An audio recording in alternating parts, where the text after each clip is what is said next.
L'aide publique au développement mondial a atteint un niveau record de 161 milliards de dollars en 2020.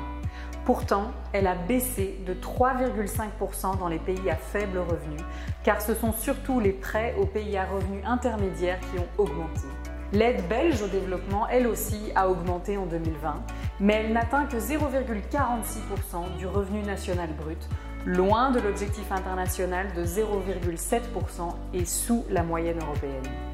Tous les pays voisins de la Belgique, sans exception, ont été plus généreux. Les conséquences de la pandémie de Covid-19 sont dramatiques dans les pays en développement.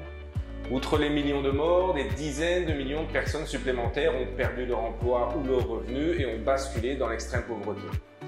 L'accès inégal au vaccin a pour effet de prolonger la durée de la pandémie.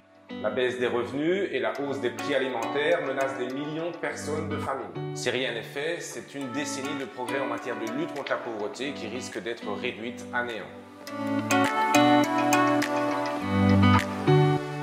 Pour respecter l'engagement de la déclaration gouvernementale, le budget de l'aide belge au développement doit augmenter dès 2022 pour atteindre progressivement 0,7% du revenu national brut en 2030. Des moyens supplémentaires sont nécessaires aujourd'hui pour financer la lutte contre les pandémies et le changement climatique, le renforcement des systèmes de soins de santé et de protection sociale qui sont apparus aujourd'hui comme indispensables, mais aussi la lutte contre la faim et pour la souveraineté alimentaire. L'aide au développement n'est évidemment qu'une partie de la solution. Des mesures supplémentaires sont nécessaires, telles que la levée des brevets et l'accès au vaccin, les annulations de dettes ou un accord ambitieux pour enrayer l'évasion fiscale des multinationales. Dans un monde de plus en plus interdépendant, on ne sortira durablement de la crise actuelle que lorsque ce sera le cas partout dans le monde, y compris dans les pays en développement. C'est pourquoi la crise du coronavirus est un test de solidarité internationale.